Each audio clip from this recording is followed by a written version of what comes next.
The situation is that you have various types of what we normally call grays. We didn't call them grays in the military, but you had at least 3 types of the grays. You had some that were much taller than we were. The unique thing that I'd like to point out for the most part is that the entities that we did catalog were in fact humanoid. Now this created a situation where the scientific community was trying to figure out why that would be the case, because you would expect that if life evolved on other planets that they would take on some type of other being, so to speak, not necessarily look humanoid or be bipedal such as we are. But apparently we got quite a few of the species out there that are humanoid in appearance, and that creates a question that yet has to be answered by science.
Does that explain some of the visual glances of these things?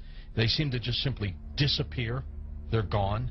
Exactly. I mean, they're appearing out of nowhere and then disappearing right in front of people. And that's why scientists who have no axes to grind, they just say that it doesn't make that much sense. And also, if they're just trying to observe us, to take account of what we're doing on Earth, I mean, after a while, after so many months or years or centuries, it kind of gets old. They either would take us over, or they've already discovered all the information they need to know about Earthlings, and so they're just going to take us over or make first contact and just sort of do what they need to do next.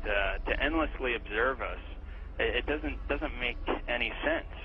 It's something where, and also see, if we have all these sightings, as you know much better than I do. Where are they landing? We don't see them getting out to get anything to drink or to eat. We don't see them.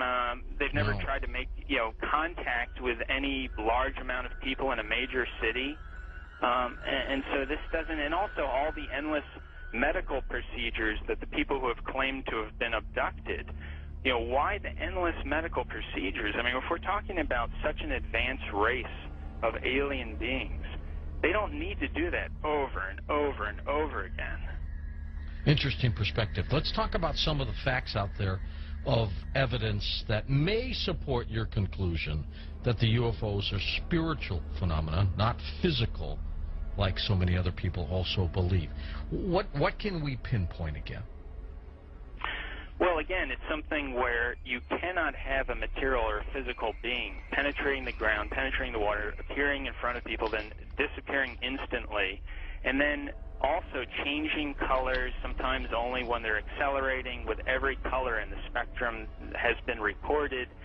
Many UFOs coming and making one UFO breaking apart and then going into multiple UFOs.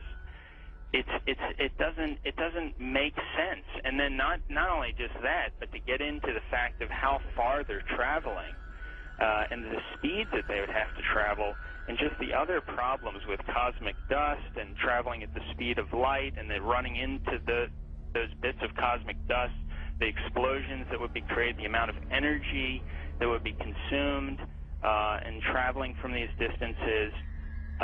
Just all those kinds of things really scream out that you're dealing with a spiritual phenomenon, not a material or physical phenomenon.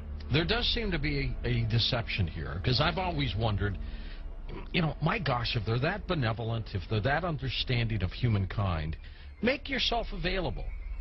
And that's why you know, some of these other scientists have said that they seem to be trying to set people up to deceive them as if they are aliens, but the facts just say that they can't be that there's something else. It doesn't make any sense, and there's something else, a psychological deception that's going on here.